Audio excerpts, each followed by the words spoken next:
خالق هستی، انسان در جستجوی معنا، فصل اول، پارت 10.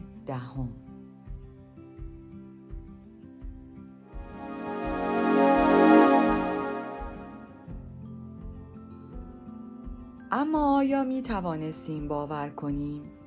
بدن کمتر از ذهن نیروهای بازدارنده دارد و از همان لحظه نخست حداکثر استفاده را از آزادی می کرد. زندانی پس از به دست آوردن آزادی ساعتها و روزها چون قحطی زده ها حتی در نیمه شبان نیز غذا می خورد. آنچه انسان را به شگفتی وامی دارد این است که مگر انسان از نظر مقدار چقدر گنجایش خوردن دارد. وقتی یک روستایی که روابط دوستانه‌ای با یکی از زندانیان پیدا کرده بود او را به خانه‌اش دعوت کرد. این زندانی بیوقفه غذا خورد، قهوه نوشید و کمی که آرامش به دست آورد ساعتها حرف زد. سرانجام از فشاری که سالها ذهنش را می آزارد رها شد. انسان وقتی به حرفهایش گوش می کرد احساس می کرد که او ناگزیر و مجبور به حرف زدن است و در برابر اشتیاق خود به حرف زدن نمی تواند مقاومت کند. من کسانی را می شناختم که تنها برای مدت کوتاهی، مثلا در بازرسی های گشتاپو، چنین عکس‌العمل‌هایی از خود نشان می دادند. روزها سپری می شد تا اینکه نه تنها زندانی زبان باز می کرد و بدون توقف صحبت می کرد بلکه چیز دیگری هم در او می شکفت و در این زمان بود که احساسات خاموش به طور ناگهانی زنجیر می گسست. چند روز پس از آزادی یک روز من در دهکده‌ای که چمنزار پر از گل بود کیلومترها راه رفتم. مقصدم بازاری بود که نزدیک اردوگاه قرار داشت. چکاوک ها به آسمان پر می کشیدند و صدای شادمانه آنها را می شنیدم. هیچ کس در آن اطراف به چشم نمی خورد. چیزی جز زمین وسیع و پهنه آسمان و آوای خوش چکاوک ها و آزادی فضا نمی دیدم. ایستادم، به اطرافم نگاه کردم و به آسمان نیز چشم دوختم. آنگاه زانو زدم و در آن لحظه خود و دنیا را فراموش کرده بودم. تنها یک جمله در ذهنم بود، همان جمله همیشگی. من یزدان را از زندان کوچک خود فراخواندم و او در آزادی پهنه وسیع پاسخم داد. تا چه زمانی زانو زده و این جمله را تکرار می کردم چیزی به یاد نمی آورم. حتی چیزی که می دانم این است که در آن روز و در آن ساعت زندگی تازه من آغاز شد. گام به گام پیش می رفتم تا اینکه بار دیگر خودم شدم، یک انسان. راهی را که باید ارتش و فشار ذهنی روزهای آخر در اردوگاه از آن جنگ اعصاب تا آرامش ذهنی طی می کردم. یقیناً خالی از مانع نبود. اگر ما فکر می کردیم که زندانی آزاد شده دیگر به مراقبت روحی نیاز ندارد دچار اشتباه بودیم، بلکه برعکس باید به این واقعیت توجه می کردیم. مردی که برای آن زمان دراز زیر آن چه فشار روانی بود، به ویژه که این فشارها به طور ناگهانی رها می شد، طبیعتاً پس از آزادیش در معرض خطر است. این خطر به معنای بهداشت روانشناسی است. واکنش روانشناسی آن فشارهاست، چنانچه بهداشت جسمی کارگر زیر دریایی نیز در صورتی که محفظه‌اش را به ناگهان ترک کند در این لحظه زیر فشار شدید جوی در خطر است. بنابراین مردی که به ناگهان از فشار روانی رسته است از نظر اخلاقی و بهداشت روانی بسیار آسیب پذیر است. کسانی که دارای طبعی بدوی‌تر از دیگران بودند در این مرحله روانشناسی نمی‌توانند از اثرات وحشیگری‌های زندگی اردوگاهی در امان بمانند. حالا که از آزادی برخوردار بودند گمان می‌کردند که می‌توانند با هرزگی و به شیوهی ستمگرانه از آن استفاده کنند. تنها چیزی که واژگون شده بود این بود که اکنون آنان ظالم بودند نه مظلوم. آنان دیگر از حالت شی بودن در آمده و تبدیل به کسانی شده بودند که با نیروی ارادی و برانگیزنده بیدادگری می کردند. دوست دارم که برای انرژی بیشتر منو لایک کنی.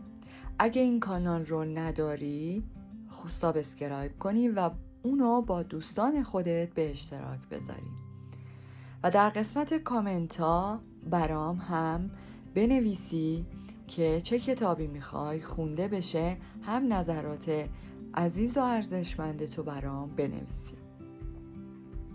آنان شیوه رفتارشان را با تجربه های تلخ و وحشتناک خود توجیه می‌کردند که این مسئله اغلب در رویدادهای جزئی نیز به چشم می‌خورد.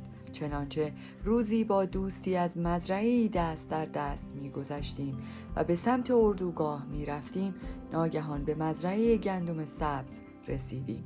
من بی اختیار سعی کردم آن را لگد نکنم، اما دوستم با دستم را کشید و مرا کشان کشان از لابلای گندم برد. من مکث کردم که مبادا گندم جوان را لگدمال کنم. دوستم برآشفت، نگاه پر از خشمی به من انداخت و فریاد زد: ببینم آنچه که از ما گرفتند کافی نیست؟ همسرم و فرزندم را به اتاق گاز فرستادند و حالا تو مرا از لگدمال کردن چند ساقه گندم منع می‌کنی؟ تنها به آرامی و حوصله باید به این مردان می‌فهماندیم که هیچ کس حق ندارد خطا کند، حتی اگر به او ستم شده است. ما باید با تلاش پیگیر آن را به سوی این حقیقت می‌راندیم، وگرنه نتایجی شوم‌تر از دست دادن چند هزار ساق گندم به بار می‌آمد. من هنوز یک زندانی را به یاد می‌آورم که آستین‌هایش را بالا زد، دست راستش را نیز چشم گرفت و فریاد زد: بریده باد این دست من، اگر آن را پس از بازگشت بخوانم به خون ستمگران نیالایم. من تأکید می‌کنم که گوینده این واژه‌ها انسان بدی نبود، بلکه بهترین رفیق من در اردوگاه و پس از آزادی بود. علاوه بر بیمارگونگی اخلاقی که ناشی از رهایی ناگهانی از فشار بود، دو تجربه اساسی دیگر نیز شخصیت زندانی آزاد شده را تهدید می‌کرد. یکی تلخی زندگی پس از آزادی و دوم سرخوردگی پس از بازگشت به زندگی پیشین. تلخی زندگی به علت مسائلی بود که او در شهرش با آن مواجهه می‌شد و به این معنا که وقتی به شهر خود باز می‌گشت در بسیاری جاها با سردی او را پذیرا می‌شدند و جملات پیش پا افتاده تحویلش می‌دادند. به همین دلیل تبدیل به انسان گزنده‌ای می‌شد و از خود می‌پرسید چرا متحمل آن همه رنج و مشقت شده است. وقتی همان جملات کلیشه‌ای را از مردم میشنید که ما نمیدانستیم و یا ما هم رنج کشیده ایم، به خود میگفت آیا واقعا اینها جملات بهتری برای گفتن ندارند؟ اما مسئله و تجربه سرخوردگی چیزی دیگر بود. اینجا دیگر حکایت دوستی نبود که سطحی نگری و نداشتن احساس بود که بیزار کننده بود، که شخص سرانجام احساس می کرد می خواهد به گوشه‌ای بخزد و دیگر صدای انسانی را نشنود و چهره انسانی را نبیند، بلکه داستان سرنوشت بود که آنچه ظالمانه و بیرحمانه او را در هم کوبیده بود. مردی که سالها فکر می‌کرد حد مطلق همه رنج‌های ممکن را لمس کرده است، در اینجا به این نتیجه می‌رسید که رنج حدودی نمی‌شناسد و او هنوز هم باید رنج بکشد، بیشتر از پیش. وقتی ما از کوشش برای ایجاد شهامت روانی یک زندانی در اردوگاه صحبت می‌کردیم، بر آن بودیم که دریچه امیدی را در آینده برای او باز کنیم. باید به یادش می آوردیم که زندگی هنوز در انتظار اوست و انسانی منتظر بازگشت اوست. اما پس از بازگشت زندانی بودند که پی بردند هیچگاه کسی در انتظارشان نبود. وای به حال کسی که دید انسانی که خاطرش به تنهایی در اردوگاه به او امید میبخشید دیگر وجود ندارد. وای به حال کسی که وقتی رویایش به حقیقت پیوست و سرانجام آزاد گشت، آزادی را کاملا متفاوت از آنچه در اشتیاقش بود یافت. شاید سوار واگن برقی میشد، به خانه‌ای میرفت که سالها در ذهنش جان داشت، در عالم درون زنگ در را به صدا در می آورد، درست همان گونه که در هزاران رویای خود کرده بود، تنها برای اینکه این حقیقت را دریابد که کسی که باید در را باز کند دیگر آنجا نیست و هرگز هم نخواهد بود. ما همه در اردوگاه به یکدیگر می گفتیم که هیچ شادی دنیایی نخواهد توانست آن همه رنجی را که متحمل شده ایم جبران کند.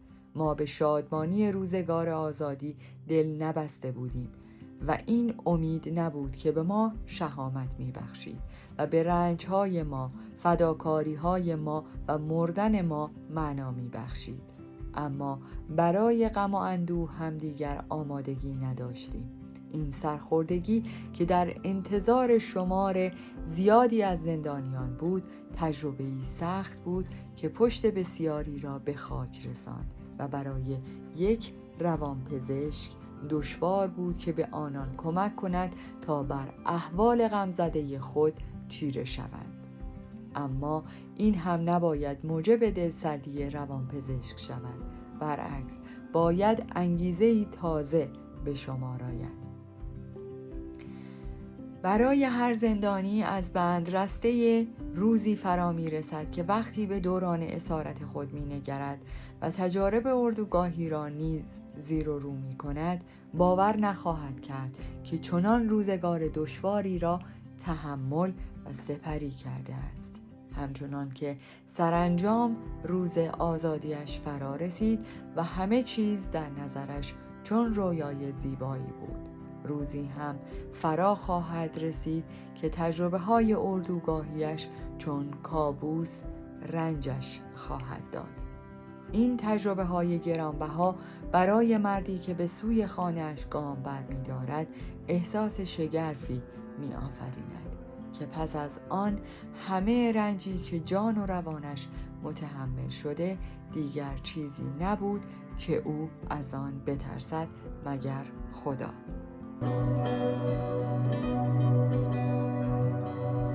گم گشته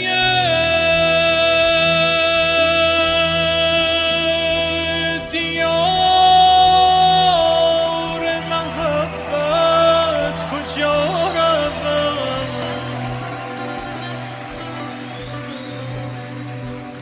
نام حبیب هست و نشان حبیب نیست.